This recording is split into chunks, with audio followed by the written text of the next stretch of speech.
My entire world was the scent of damp earth after a spring rain, the sweet, heady perfume of grapes ripening on the vine under a late summer sun, and the cool, musty air of the wine cellar where generations of my family's legacy slept in oak barrels.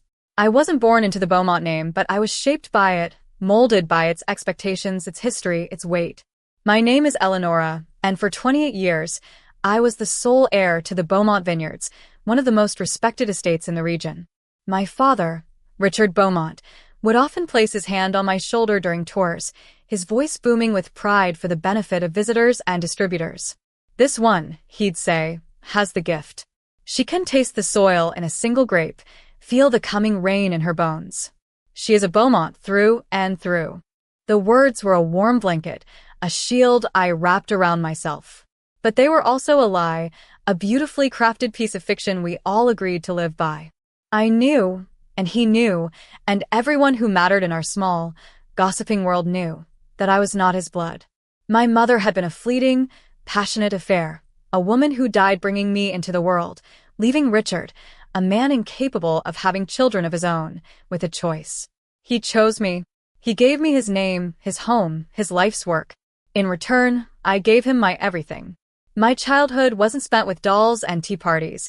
It was spent with soil pH kits and refractometers. My friends were the weathered, kind-faced vineyard workers who taught me how to prune a vine just so, how to listen to the whispers of the leaves. While other girls my age were going to parties, I was staying up all night, monitoring fermentation temperatures. While they were falling in love, I was dedicating my heart to the terroir, to the subtle art of blending a perfect Cabernet Sauvignon. I loved him, Richard, with a fierce, desperate loyalty. I loved the weight of his approval, the rare, genuine smile that would light up his face when I successfully navigated a difficult harvest. My life was a constant, quiet effort to prove that blood didn't matter. To prove that my devotion, my sacrifice, my talent, had made me worthy of the name I carried. I poured my youth into that land as if it were a thirsty god, believing that my sweat and dedication would somehow rewrite my own DNA, making me his in every way that counted. The day my world ended wasn't loud or violent. It was quiet, elegant, and utterly devastating. It was the annual Harvest Gala, the pinnacle of our social calendar. The long oak table in the grand hall was laden with food, the air thick with the scent of roasted duck and old wine. Laughter and polite conversation echoed off the high, vaulted ceilings. I was standing near the fireplace, explaining the tasting notes of our new vintage to a potential buyer from France, when Richard tapped his wine glass for attention. The room fell silent. He stood at the head of the table, a portrait of patriarchal grace, his silver hair catching the light. He looked directly at me, a strange, unreadable expression on his face. "My friends, my family," he began, his voice smooth as aged port. "For nearly 30 years, I have been blessed. Blessed with this land, with success, and with a daughter who has worked tirelessly by my side." He paused, and I felt a familiar warmth spread through my chest. He was going to praise me, to acknowledge my latest blend, which had just won a regional award. I straightened my back, a small, proud smile on my lips. "Eleonora has been a remarkable steward," he continued, and I noticed the slight hesitation, the way the word steward landed like a carefully placed stone. But the future of a legacy, a true legacy, is a matter of blood. It is a matter of continuation, of a name passed down not by choice, but by birthright. A cold knot began to form in my stomach. The air grew thick and heavy. I could feel the eyes of our neighbors, our employees, our rivals, all turning towards me. Their polite smiles were frozen, their gazes a mixture of pity and morbid curiosity. They all knew the story. They were all waiting for the other shoe to drop. Richard then turned his gaze to a young man standing quietly in the shadows near the doorway, a young man I had never seen before. He was tall, with the same sharp jawline and piercing blue eyes as Richard. And that is why I am overjoyed to announce the future of Beaumont Vineyards. Please welcome my son, my true son, Arthur. The name hung in the air, an executioner's axe. Arthur stepped forward, a ghost from a past I never knew existed. Richard explained, in calm, measured tones, that he had recently reconnected with the son he'd had in his youth, long before me. A son given up for adoption but now found, now home. The rightful heir. He never looked at me again. Not once. As he spoke of Arthur's bright future, of the instinct for winemaking that was in his blood, every word was a deliberate, calculated cut. He wasn't just introducing a son, he was erasing a daughter. He was invalidating my entire existence, my 30 years of sacrifice. My love. My life's work. He reduced me to a placeholder, a temporary caretaker who is now being politely dismissed. The buyer from France quietly excused himself.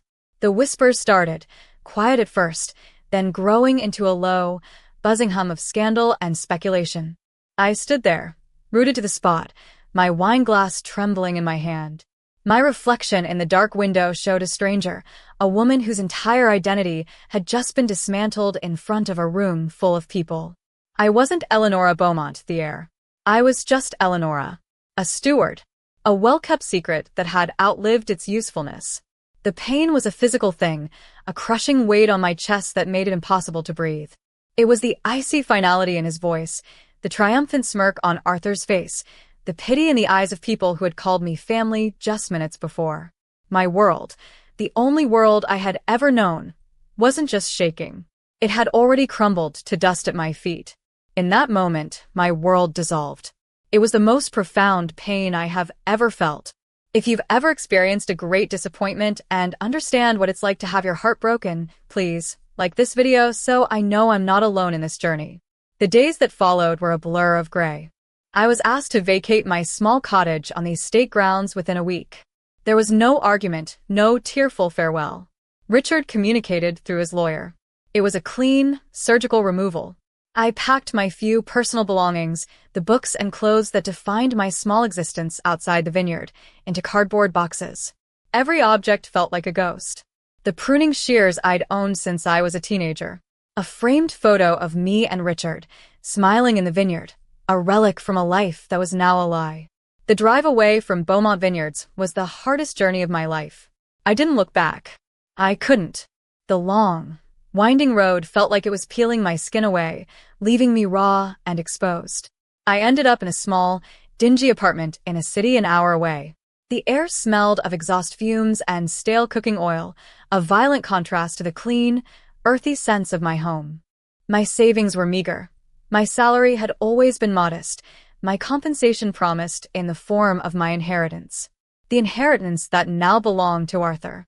I found a job waiting tables at a greasy diner. The work was grueling, the customers impatient.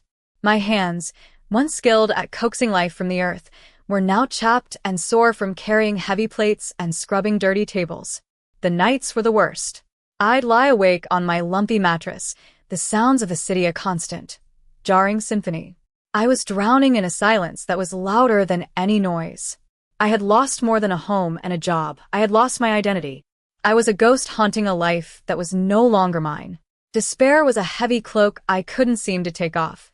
I ate little, slept less, and spoke only when necessary. My world had shrunk to the four peeling walls of my apartment and the sticky floors of the diner. Some days, the sheer effort of getting out of bed felt monumental. What was the point? My purpose had been stripped away, my love rejected, my life's work handed to a stranger. I was nothing. A footnote in the Beaumont family history. One day, a few months into this bleak existence, a letter arrived. It was from a law firm, informing me that my mother's sister, my Aunt Clara, had passed away. I barely remembered her, a stern, quiet woman I'd met only a handful of times as a child. The letter stated she had left me a small inheritance, a few $1,000s and the contents of a storage unit. It felt like a message from a forgotten world. Mostly out of a desperate need for a distraction, I took a bus to the town where she had lived. The storage facility was a desolate place of endless metal doors. The manager, a gruff man with a stained shirt, handed me a key. The door rolled up with a deafening screech, revealing a small, cluttered space filled with dusty boxes and old furniture. It smelled of mothballs and time. I spent hours sifting through her life, old clothes, chipped china, photo albums filled with faces I didn't recognize. At the very back, under a pile of old blankets, was a small, dark wooden chest about the size of a shoebox. It was locked. The key was taped to the bottom. My fingers trembled as I turned it. Inside, resting on faded velvet, were not jewels or money, but a collection of small, glass vials filled with dark, viscous liquids. And beneath them, a stack of letters tied with a ribbon and a thick, leather-bound journal. The handwriting in the journal was elegant, looping, and utterly unfamiliar. It was my mother's. I sat down on a dusty old stool and began to read. The world of the storage unit, the city, the diner, Richard, all of it faded away. My mother, Annalise, wrote not of a tragic, fleeting affair, but of a deep and passionate love. The man she wrote about wasn't Richard Beaumont. He was my biological father. His name was Julian. He wasn't a man of land or legacy, but a man of scent, a perfumer, a nose. He lived in a small town in France and created bespoke fragrances. In her letters, she described him with a poet's heart. She wrote about how he could capture the scent of a memory, her childhood garden, a rainy afternoon in Paris, the smell of an old library book. It was an art form I never knew existed, a world away from the science of viticulture. And then I found the passage that stopped my heart. Julian believes our daughter will have the gift, she wrote. He says the sensitivity to the earth, to its secrets, runs in his blood. He is creating a scent for her, a legacy for her to find one day. He calls it Memoire de la Terre, memory of the earth. The formula is his gift, his entire heart in a bottle. Tucked into the back of the journal was a single, folded page. On it was a complex list of ingredients: oak moss absolute, vetiver from Haiti, patchouli, bergamot, clary sage, and other things I'd never heard of. It was a formula, a recipe. It was his legacy, my legacy. I looked at the small vials in the chest. They were labeled in the same elegant script: essence of rose, tincture of ambergris, oil of sandalwood. They were the building blocks of his art. Holding that piece of paper, I felt a tiny, fragile flicker of something I hadn't felt in months. It wasn't quite hope, but it was a spark, a connection. I was not just the discarded, bloodless daughter of a vintner. I was the daughter of an artist, a man who spoke in a language of scent. The blood that Richard had so publicly scorned, the blood I had always seen as a mark of shame, suddenly felt like a secret treasure. It was a legacy not of property, but of perception.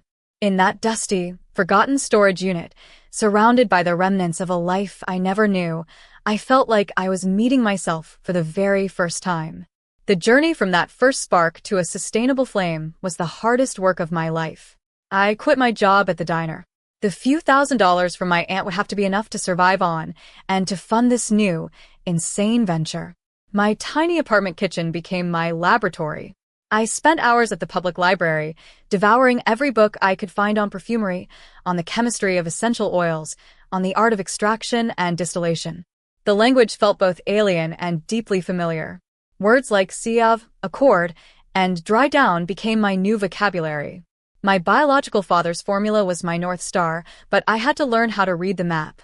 I bought cheap essential oils online, a small set of beakers, and a digital scale. The first attempts were disastrous. I tried to recreate his Memoire de la Terre, but the results were clumsy, harsh, a cacophony of smells that gave me a headache. My apartment constantly smelled of burnt herbs and chemical mistakes. I failed over and over. There were days I'd just sit on my kitchen floor, surrounded by my smelly failures, and cry. The loneliness was immense. I was chasing the ghost of a man I'd never met, guided by the words of a woman I couldn't remember, trying to build a future out of nothing. But every time I was about to give up, I would think of Richard's cold eyes and Arthur's smug smile. I would remember the feeling of being erased. And a fire would ignite in my belly. This wasn't just about making perfume. It was about reclaiming my own existence. It was about proving that my worth was not something that could be given or taken away by a man on a whim. It was innate. It was in my blood. After months of trial and error, I started to understand. I learned to be patient, to listen to the ingredients. I discovered that a drop too much of patchouli could suffocate the delicacy of bergamot, that the secret was in the balance, the harmony. I began to experiment with my own creations, inspired by the memories of my former life. I created a scent that captured the exact moment after a rainstorm in the vineyard, with notes of wet soil, green leaves, and ozone. I made another that smelled of the old wine cellar, a complex blend of oak, aging paper, and sweet, fermented fruit. I was telling the story of my life, but in a new language. Finally, I perfected Memoire de la Terre. The moment the final accord settled, I knew. It was magnificent. It smelled of rich earth, of ancient woods, of a hint of wild herbs. It was a scent that felt like coming home to a place you'd never been. It was my father. It was me. With my last few $100s, I bought small apothecary bottles, printed simple, elegant labels with the name Eleonora's Elixirs, and rented a table at a local farmer's market. My setup was humble, a small card table next to a woman selling goat cheese. I felt terrified, exposed. For hours, people walked by, barely glancing at my strange little bottles. My heart sank. Then an older woman stopped. She had kind, tired eyes. She picked up the scent I had named Vineyard Rain. She sprayed a little on her wrist, closed her eyes, and inhaled deeply. Tears began to stream down her face. "My goodness," she whispered, her voice thick with emotion. This smells exactly like my grandfather's farm in Italy, right after a thunderstorm. I haven't thought about that place in 50 years. She bought 2 bottles. That was my first sale. But it was so much more than that. I realized in that moment that I wasn't just selling perfume. I was selling memories. I was bottling emotions and connecting people to the most precious, forgotten parts of themselves. That single interaction gave me more validation than all of Richard's hollow praises. It was real. It was a purpose that was entirely my own. Word began to spread. The woman came back the next week with her friends. A local blogger who focused on artisanal crafts wrote a small piece about the woman at the market who bottles memories. Online orders started trickling in, first from across the city, then from other states. I moved my operation from my kitchen to a tiny workshop space I could barely afford. The work was exhausting. I was the creator, the bottler, the packer, the shipper, the customer service representative. But I was building something from the ground up, with my own hands, my own talent, my own blood. It was there, with my own 2 hands, that I began to rewrite my story. I stopped being the victim of Richard Beaumont's cruelty and became the author of my own destiny. If my journey of rebuilding is inspiring you, please subscribe to the channel to follow the next chapters and become part of this community of new beginnings. 2 years passed. 2 years of relentless work, of pouring every ounce of my energy and soul into my craft. Eleonora's Elixirs was no longer a market stall, it was a brand. A small, but respected one. I had my own beautiful little shop now in a quaint, historic part of the city. The walls were lined with dark wood shelves holding my amber-colored bottles. The air always smelled of a gentle blend of spices, woods, and florals. I had hired 2 employees to help me with bottling and shipping. My perfumes were featured in national magazines, praised for their authenticity and emotional resonance. I was making a life for myself, a good one, on my own terms. I rarely thought of the Beaumonts. The wound was still there, a faint scar on my soul, but it no longer ached. It was simply a part of my story, the catalyst that had forced me onto this new, more authentic path. One rainy Tuesday afternoon, the bell above my shop door chimed. I was behind the counter, carefully measuring out a new batch of Rose Absolute, and I looked up with a practiced, welcoming smile. The smile froze on my face. Standing in the doorway, looking old and frail and utterly out of place, was Richard Beaumont. He was thinner than I remembered, the arrogant strength in his posture replaced by a hesitant stoop. He looked around my shop, his eyes wide with a sort of dazed surprise, as if he couldn't quite reconcile the woman he had discarded with the success that surrounded me. For a moment, I felt a jolt of the old fear, the ingrained instinct of a child desperate for her father's approval. But it vanished as quickly as it came, replaced by a calm, quiet strength I hadn't known I possessed. "Eleonora," he said, his voice raspy. "You've done well for yourself." It wasn't a compliment, it was a statement of disbelief. I replied, my voice even. I didn't offer him a seat. I didn't rush to make him comfortable. I simply waited. He shuffled forward, running a hand over one of my display shelves. He spoke of the vineyard. Things were not going well. A blight had damaged a significant portion of the oldest vines. Arthur, it turned out, had the Beaumont blood but none of the Beaumont instinct. He was impulsive, arrogant, and had made a series of disastrous business decisions. They were losing money. Their reputation was suffering. He finally got to the point. He had an offer. He wanted me to come back. We could merge, he said, the words slick with a salesman's desperate charm. Combine your unique brand with the Beaumont name. Your talent, our legacy.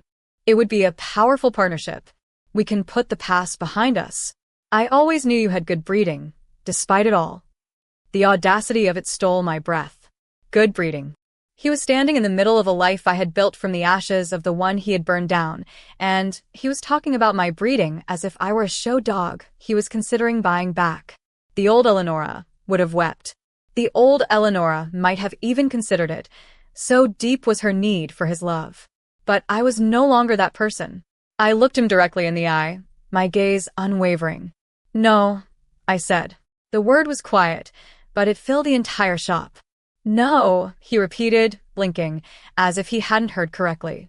Richard, I began, and using his first name felt like breaking the final chain. You built your legacy on land and a name.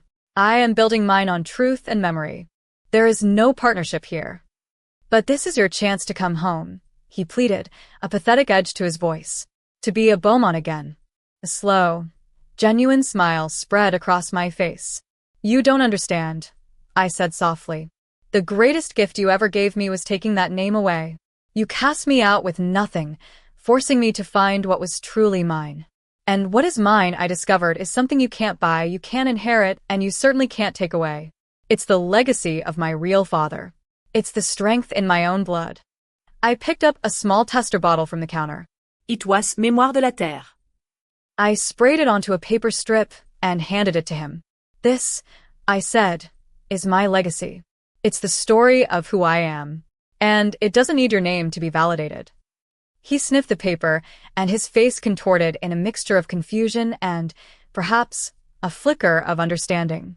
He saw before him a woman who no longer needed him, who had built a world without him. A woman who was whole. He turned and left without another word, the bell chiming his departure. I watched him go, and I felt nothing. No anger, no triumph. Just peace. My legacy wasn't in the sprawling acres of Beaumont vineyards. It was here, in this small shop, in the tears of a woman who remembered her grandfather's farm, in the stories captured in my bottles. It was a legacy of turning pain into purpose, of discovering that the blood you are given is far more powerful than the name you are loaned. Today, I understand that the wounds of the past don't define who we are, but what we do with them does. I found my true inheritance not in a will, but within myself. My father, Julian, gave me a formula for a perfume. My mother, Annalise, gave me the story. And Richard, in his cruelty, gave me the freedom to finally become myself. I am Eleonora. And this is my story, written in the language of scent. I am immensely grateful that you have listened to my story until the end. If it touched you, please share it with someone who might need a little light and leave a comment with a word of strength and hope. Together, we are stronger.